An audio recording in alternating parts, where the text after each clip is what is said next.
Yashodanandana Braja Janaranjana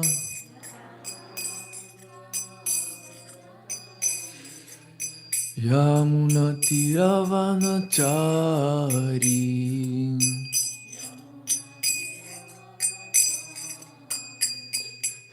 Jaya Radha Madhava Kunja Bihari Gopi Janavallava Giri Varadari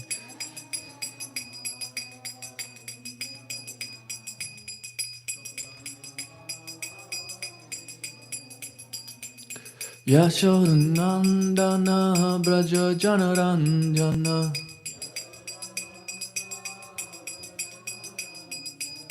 Jamunatiravanachari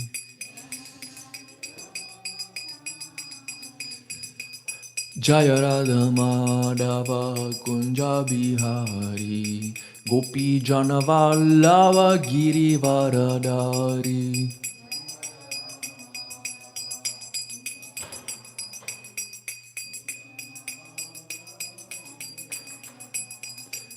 Yashodanandana Braja Janaranjana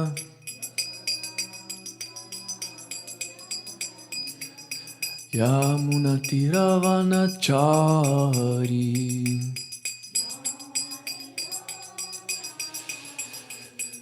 Hare Krishna Hare Krishna Krishna Krishna Hare Hare Hare Rama Hare Rama Rama Rama Hare Hare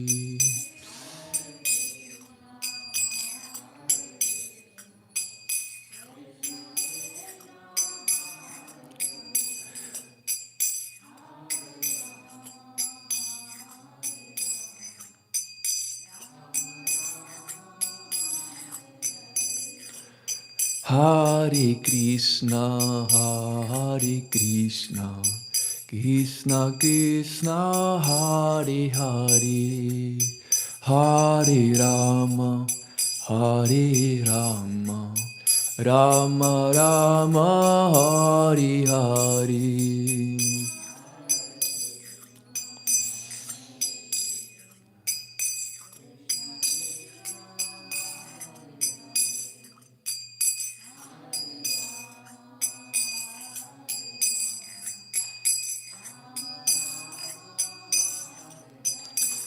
Hare Krishna, Krishna Krishna, Hare Hare, Hare Rama, Rama Rama, Hare Hare.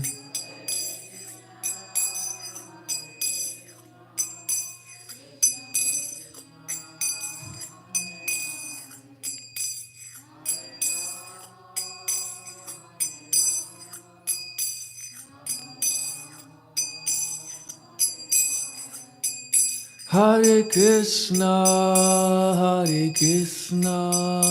Krishna Krishna, Hare Hare, Hare Rama, Rama Rama, Hare Hare.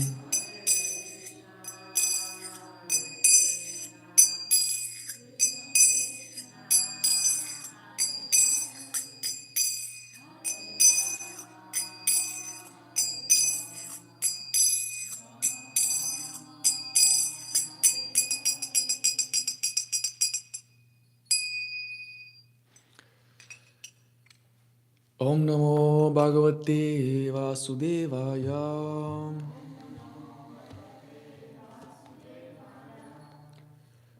Om Namo Bhagavate Vasudevaya.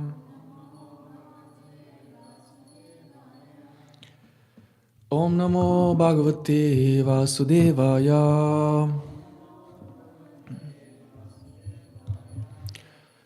Narayanam Namaskritya Naram Chaiva Narottamam Devim Sarasvatim Vyasam Tato Jayamudirayet Nasta prayescha vadreshu nityam bhagavata sevaya bhagavati uttamasluke bhaktir bhavati naistiki Om Jnana Timirandasya Gyananjana Shalakaya Chakshurum Militam Yena Tasmai Shri Gurave Namaha Namo Om Vishnu Padaya Krishna Vishtaya Bhutale Shrimate Bhaktivedanta Swami Niti Namine Namaste Sarasvate Deve Gauravani Pracharine Nirvishesha Shunyavadi Vaschatya Jayo Shri Krishna Chaitanya Prabhu Nityananda Shri Advaita Gadadhara Shivasadi Gaura Bhakta Vrinda Panchakalpatarubhyascha Kripa Sindhubhya Evacha Patitanam Pavanebhyo Vaishnavebhyo Namo Namaha Hare Krishna Krishna Krishna Hare Hare Hare Rama Rama Rama Hare Hare. Hare Krishna, dear devotees. Today we're reading from Srimad Bhāgavatam, 3rd canto, chapter 28, Kapila's instructions on the execution of devotional service. Text 5 and 6 together. So we'll chant one of the verses and then proceed to the next one. Maunam sad asana jaya Stairyam prana jaya shanai Pratyahara chendriyanam Vishayan manasa hridi Maunam sad asana jaya Stairam prana jaya shanai Pratyahara chendriyanam Vishayan manasa hridi Maunam sad asana jaya Stairyam prana jaya shanai Pratyahara chendriyanam Vishaya manasa hridi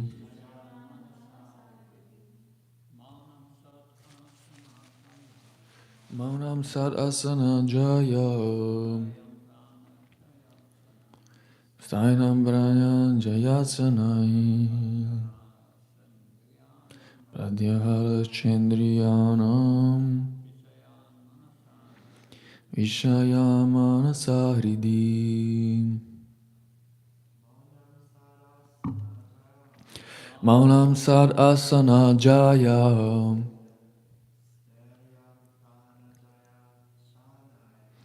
Stairyam prana jaya shanai Pratyahara chendriyanam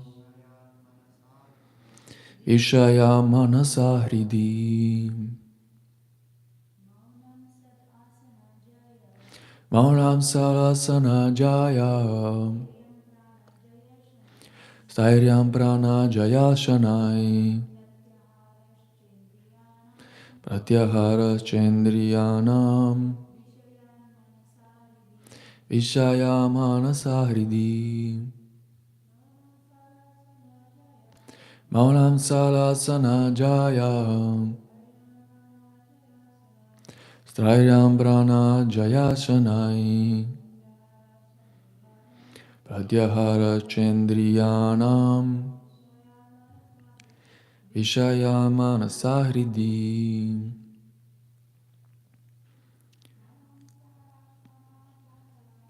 Maunam sarasana jaya Stairyam prana jaya shanai Pratyahara chendriyanam Vishaya manasa hridi. Synonyms: Maunam, silence.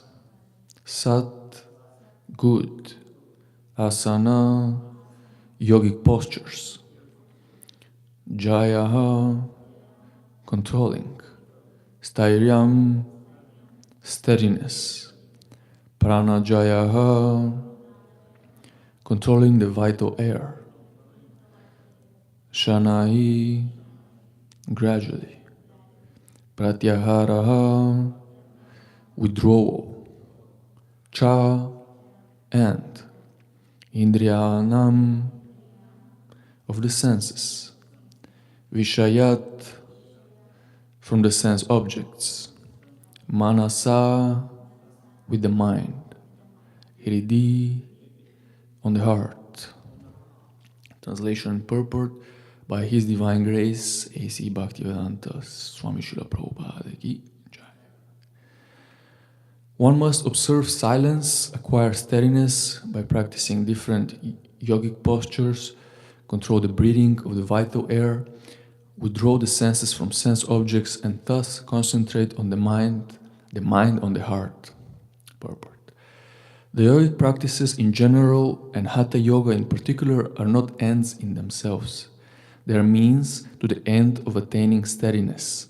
First, one must be able to sit properly, and then the mind and attention will become steady enough for practicing yoga.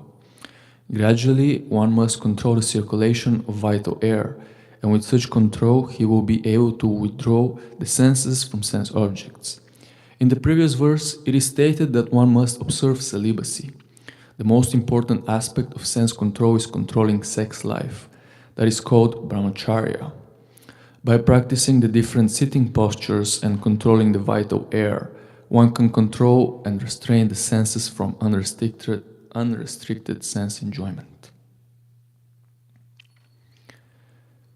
And then the next verse, I'll just go through it.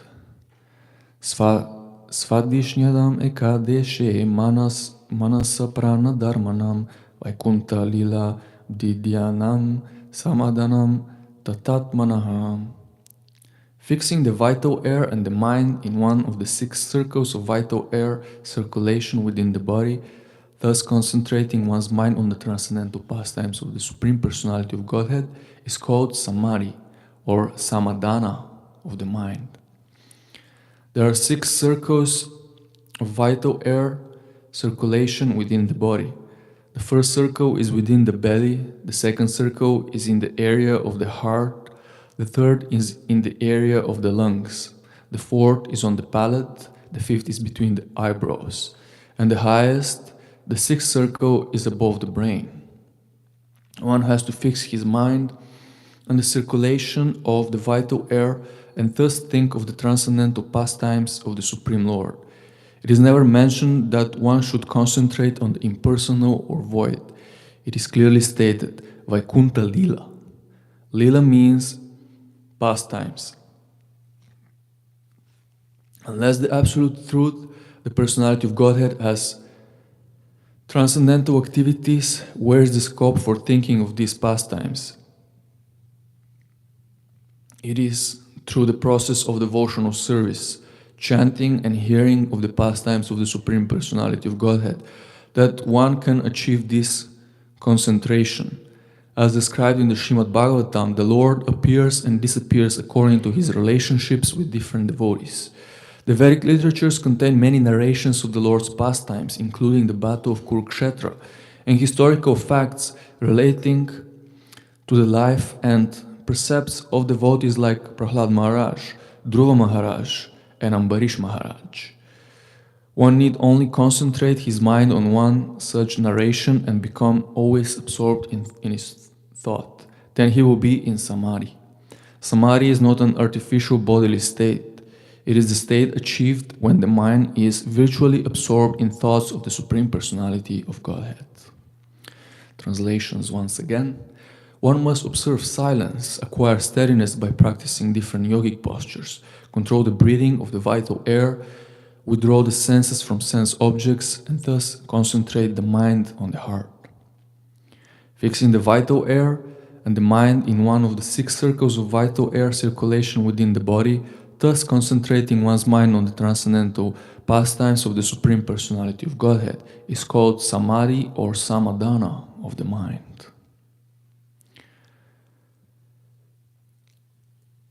First of all, I wanted to ask for the blessings of all the assembled devotees, and especially Bhakti Prabhu Maharaj.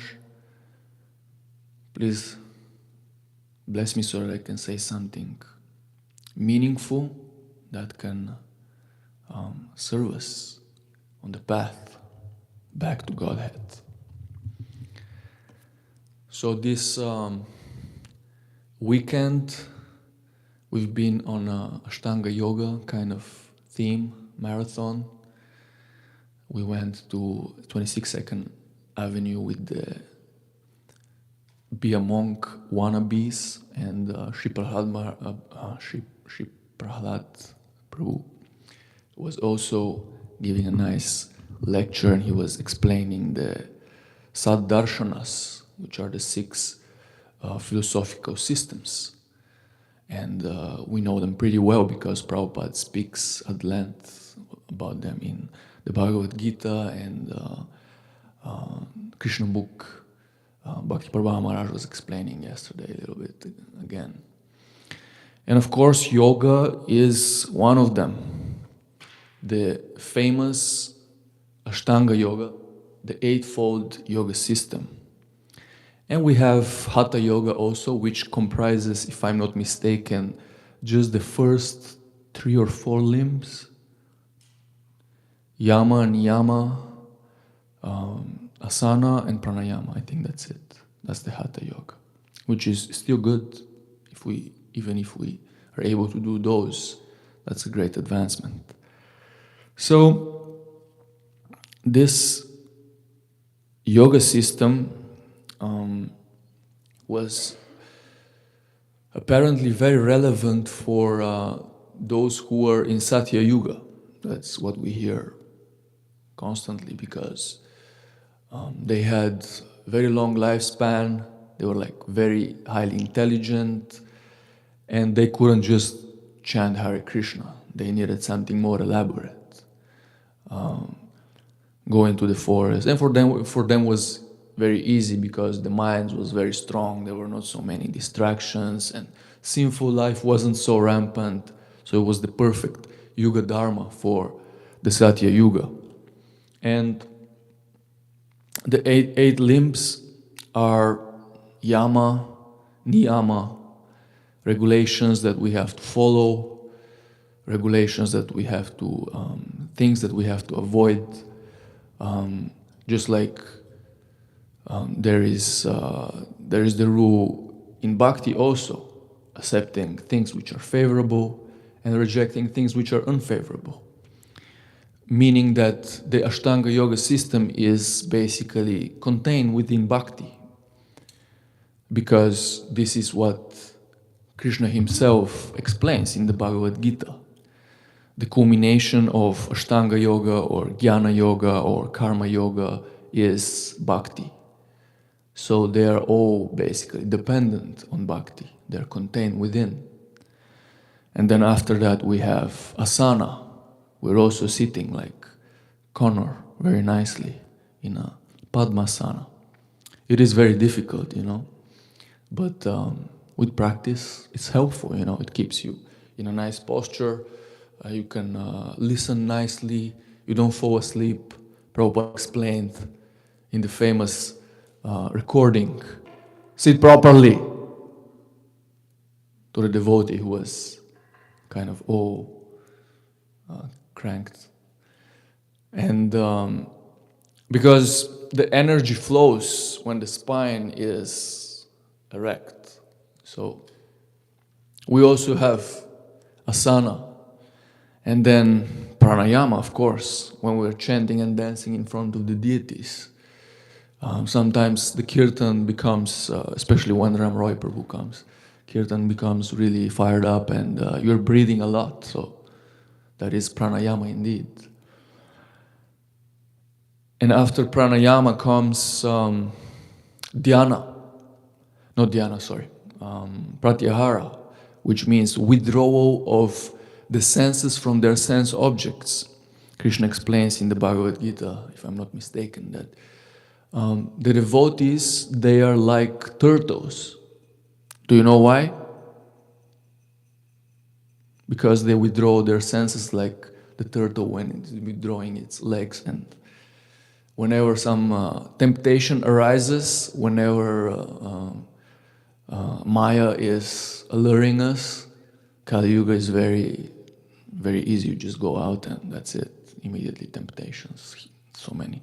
But the devotee is so able, so expert that he is able to just cut away the attention, the attraction from his senses, because he's acting like a turtle in that way. And then after Pratyahara, the Ashtanga yogi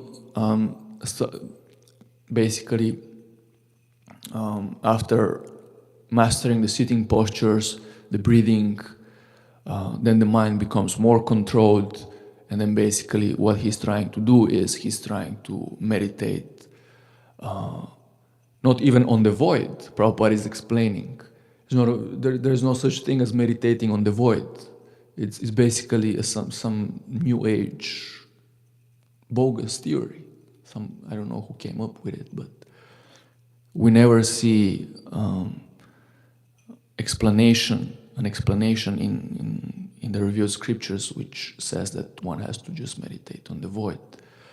One has to always meditate on Vishnu, on Paramatma, which is contained within the heart. So the yogi, he's using this device, this technique, which is not the means in itself, which is not the goal in itself. It's the means for attaining meditation on Paramatma. And then after mastering pranayama, one starts to, his meditation becomes steadier. So that is called the state of dharana, if I'm not mistaken. Meditation becomes more advanced. And then after a while, after dharana, dhyana. Dhyana means a meditation which is even more deep. It becomes a proper meditation when one's mind becomes concentrated for long periods of times on Paramatma. And then after a while, depending on the intensity of practice and on the desire of the Ashtanga yogi, then one attains samadhi, when all the contaminations within the heart are purified and Krishna blossoms in his Paramatma feature like thousands of suns on the seat of the heart of the yogi. And then it is explained that the yogi has to make a decision, either to surrender to Paramatma, or he can decide to just see Paramatma as some kind of a source of his mystical powers. And that happens very often because those mystical powers are very attractive. Yes, because this is why we are here. We want to be gods. We want to possess. We want to control. And that is a possibility offered at that time. And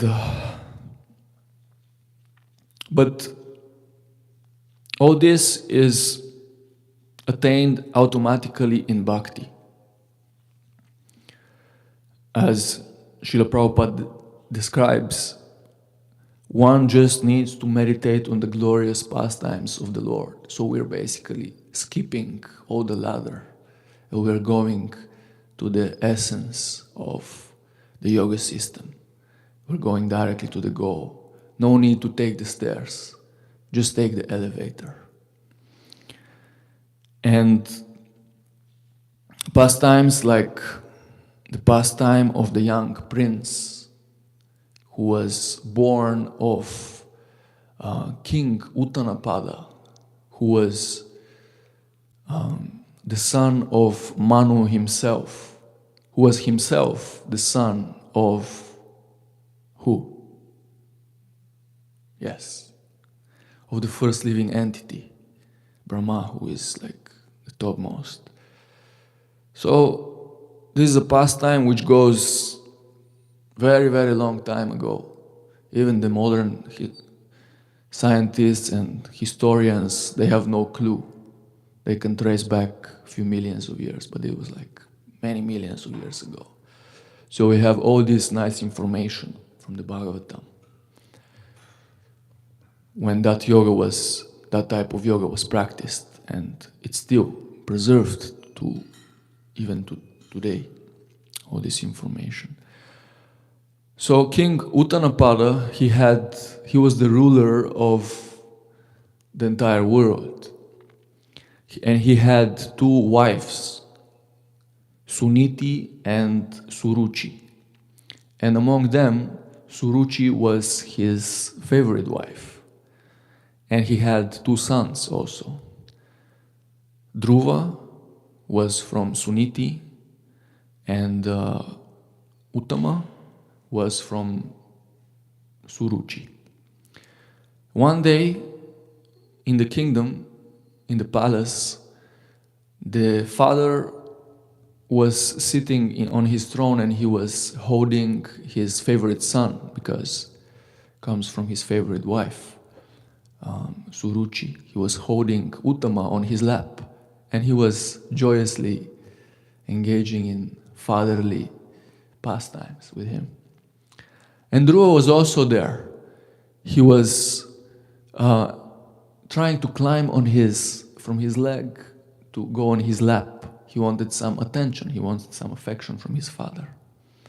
And at the same time,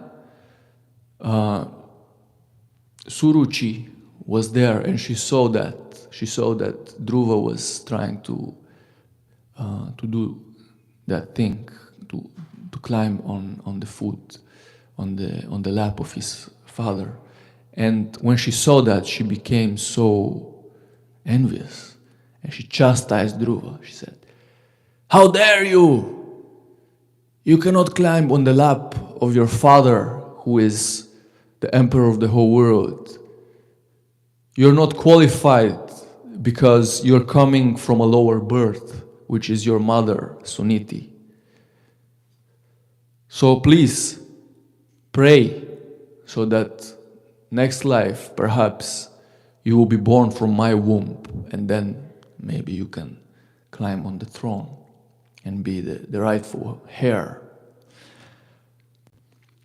Hearing that, Dhruva, even though he was a little child, he was only 5 years old, still the Kshatriya spirit in him was burning. He became so aggrieved from this striking chastisement. He became completely broken inside. And he turned to his father. But his father, on his own side, he didn't say anything. He ignored him. So that even more aggravated the situation. So Dhruva was completely neglected by the affection of his father. And he felt very, very deep grief. He felt it was a mixed emotion of anger and sadness. And then he burst into tears and he left the palace. He went to the place where his mother Suniti was living, and he revealed his mind. He started crying, and he explained to his mother what has happened. And his mother replied that, "Don't worry about anything, because if you think bad of others, you will have to suffer, because it will come back to you. So please don't be like this. Give up your ill emotions."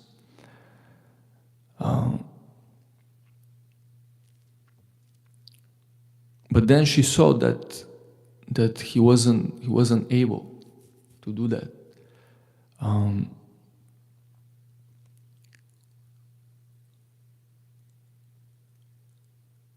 So the mother replied to him,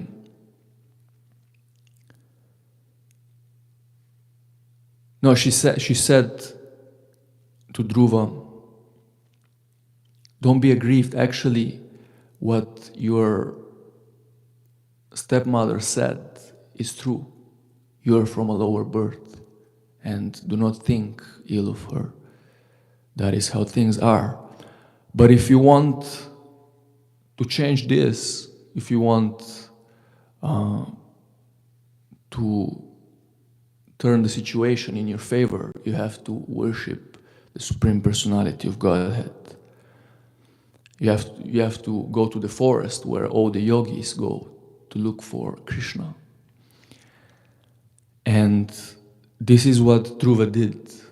He went to the forest. And he was very determined to attain a kingdom bigger than his father's. And not only that, he wanted a kingdom which was bigger than his grandfather's, and even bigger than his great-grandfather, Brahma. That was his desire, revenge, because of that grave offense that his father committed. And when Dhruva went to the forest, it is explained how one gets guru by the mercy of Krishna. And by the mercy of Guru, by the mercy of Krishna, one gets Guru. And by the mercy of Guru, one gets Krishna. So, Paramatma inspired a sage to come by, and that was Narada Muni himself. When Dhruva Maharaj was in the forest, he met Narada Muni at once. And Narada, he came to him, he offered obeisances, and he revealed his mind. He wanted spiritual realization. But Narada, he looked at him, he was just a small kid, 5 years old. So he told him, it's like, why are you so serious about this? You know, you're just a small child, just go back home, play with your friends, play with your toys. Why are you taking this so seriously? It's not a big deal. But then he saw that Dhruva was very eager. He wanted the kingdom, and he was begging him. Dhruva said, Narada Muni, you're speaking very wise philosophy, but these are words which would appeal to a Brahmana. But me, I'm a Kshatriya, and my heart burns with anger, and I want revenge. I cannot do anything. I have to do this. I'm impelled by my propensity to be a warrior. And so he revealed his desire to Narada Muni, that he wanted this great kingdom. Narada Muni saw the determination of Dhruva, and he was satisfied. So he gave him instruction to go to the river Yamuna, and beyond the banks there was this beautiful place named Madhuvan. And Narada Muni told him, go there and perform the mystical yoga. And he taught him how to perform tapasya and all the limbs of Ashtanga yoga. And he also gave him the famous 12-syllable mantra to chant along with that. Does anybody know the mantra? Yes, we chant it every day when starting the class. I don't know why, maybe Maharaj can tell us later. There is some pastime behind it. So Dhruva, he took up this instruction by heart, and Narada Muni also taught him how to make a deity from the mud and water from the Ganges, and offer him and worship the deity by offering some simple fruits and roots and flowers from the forest. So he taught him not just meditation on the mantra and the spirit of renunciation, but he also taught him personal service to the Lord. And then Dhruva, he started his journey of Ashtanga Yoga. Narada Muni, then he went to the kingdom to meet the king. And he saw that the father was devastated because he committed such a great mistake. You know, many times it happens in this world somehow, sometimes we're put in a position, in a situation where we just say things that we didn't mean. We do things that we didn't mean also, and then we regret it. So the father was in the same position. He was aggrieved and he was crying day and night, and he was repenting his actions. But Narada Muni, he consoled him and he told him, don't worry, because Dhruva is now in a good place and he's sheltered by the Supreme Personality of Godhead. Meanwhile, in Manovan, Dhruva was determined, and he was completely detached from his previous situation, from the family life. And he was completely absorbed on his goal to get revenge on his father. So, for the first month, what he was doing was eating some berries, some simple berries from the fruits from the forest. Every 3 days, he was eating some berries. In the second month, he was eating every 6 days some dry leaves. On the third month, he stopped eating. Every 9 days, he was taking just a little bit of water from the Yamuna, while meditating on Vishnu, chanting the mantra and worshipping the simple deity that he had made from mud. On the fourth month, he developed such a great control of the mind by the grace of his guru that every 12 days he was able to just breathe once, just one breath of air, every 12 days. Can you imagine? That's far out. So, on the 5th month, he stood on one leg, without breathing, motionless. Just like, I think Hiranyakashipu had the same posture. The tree posture, they call it. And in that way, when he was still, when he was breathless and motionless, he was worshipping Paramatma inside of his body.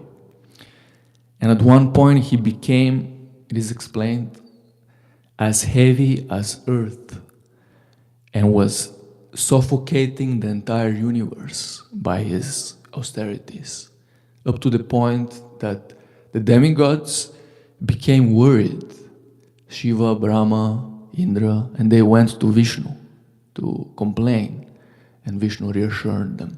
He said, don't worry, that's my Dhruva. I know him, he's my boy.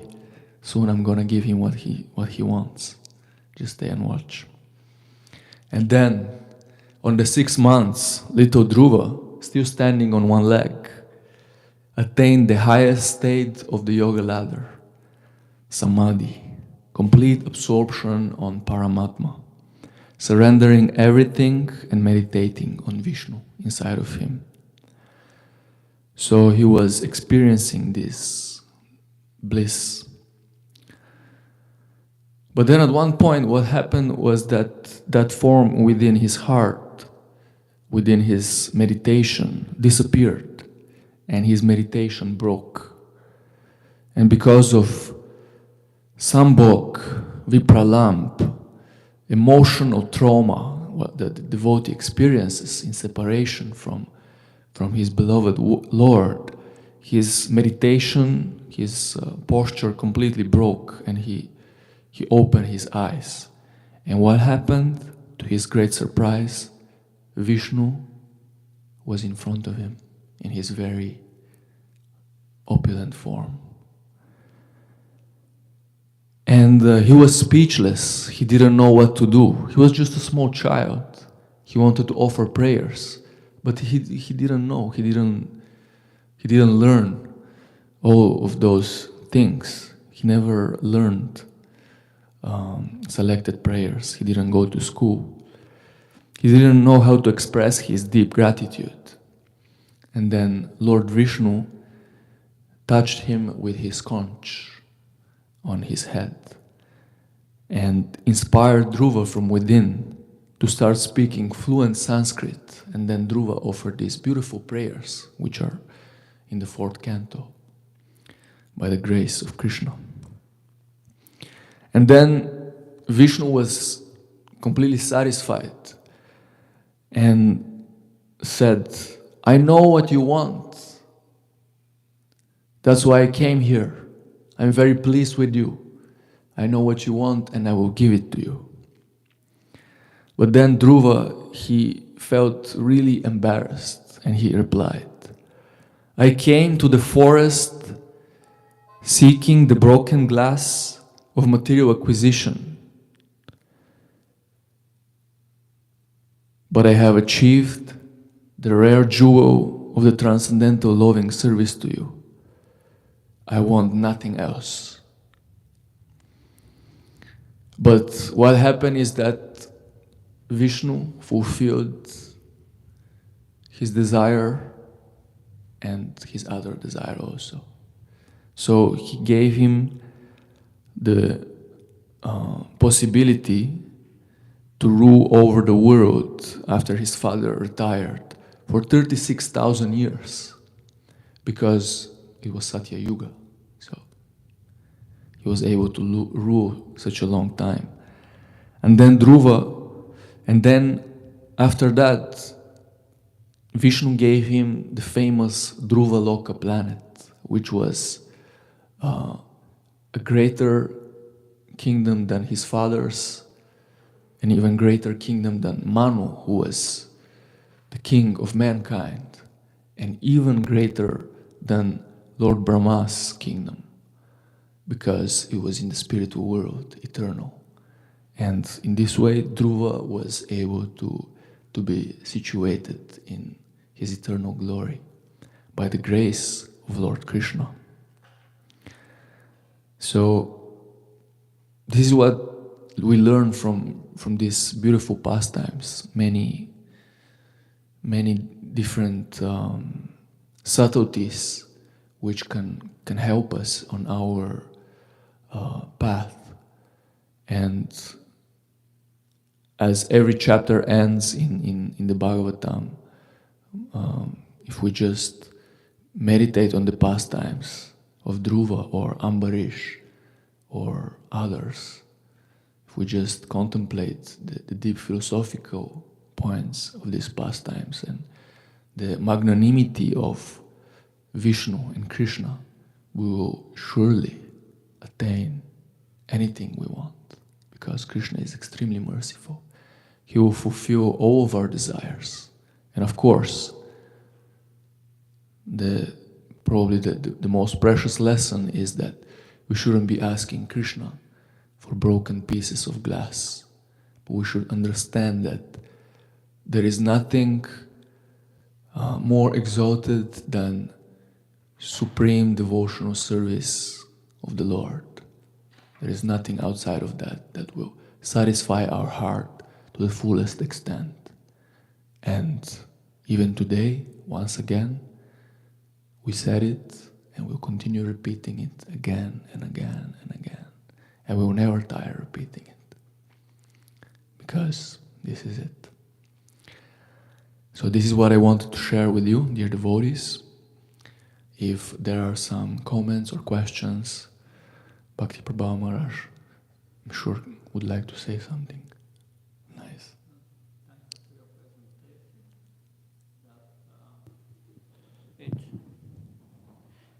story of Dhruva Maharaj shows the importance of purity of desire. Yes. Srila Prabhupada said purity is the force. Because Dhruva Maharaj, he desired a kingdom greater than its great-grandfather Brahma. But Brahma had the whole universe. That's the biggest material desire you can have, practically. And but when he realized, when he came eye in eye with Krishna Garbha Vishnu, then he lost that desire. And he said, I don't want it anymore. But Lord Vishnu replied, still you desired it. And I want you to rule the entire world for 36,000 years as a service. So still, he fulfilled that desire. He did not want it anymore, but he fulfilled it. That Baldi Maharaj is saying, Baldi Maharaj, by the strength of Shukracharya, he went to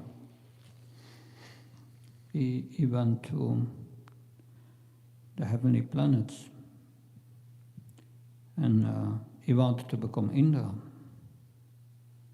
But then later, he surrendered to Vamandev and said, I don't want it anymore. But Vamandev said, yes, I will give you the Sutal planet, which is more upland than heaven, and in your next life, in the next Manu, you will become the Indra. Still he has to become the Indra, because he desired this. So that devotional service, Krishna fulfills all our desires. We have to be very careful with our desires, and therefore we need to purify our desires and come to this pure desire, which is Anya Bilasa Sunyan Khanakramata Navtam Anukuliena Krishna Nusilanam Bhakta Uttama. Just pleasing Krishna favorably without any material desire, of no material desire, of no desire for liberation. And that is this is what Lord Chaitanya expressed, na danam, na jan, na sundaram kavatavashi sikami, chamami, chamameshvari, bhavta bhaktara, hait gitvai. I do not want any women, attractive women or followers. I don't want any wealth. I just want your costless devotional service, birth after birth. And it's not easy. Anartha-nivritti is the process to purify our desires. Because all these material anarthas, our desires, are prayers to the super soul to fulfill our material desires. And we have to come to the point of acting purely to serve Krishna. It's a challenge. But if we engage nicely in Srila Prabhupada's mission, and we come to the point to only want to please Srila Prabhupada in his mission, and that's the same, that it will purify us. That's the potency of devotional service. Hare Krishna. And about this Om Namo Bhagavate Vasudevaya, why do we chant that before the Bhagavatam? You take the Bhagavatam, the first verse is Om Namo Bhagavate Vasudevaya. That's what Sutta Goswami says. So we follow in the footsteps of the Acharyas. We glorify the Supreme Personality of Godhead before we read from the Bhagavatam, which is not non-different from him. Hare Krishna. Thank you, Maharaj.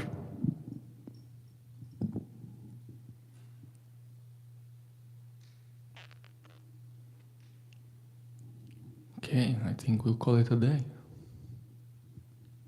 Grantaraj Srimad Bhāgavatam ki jai.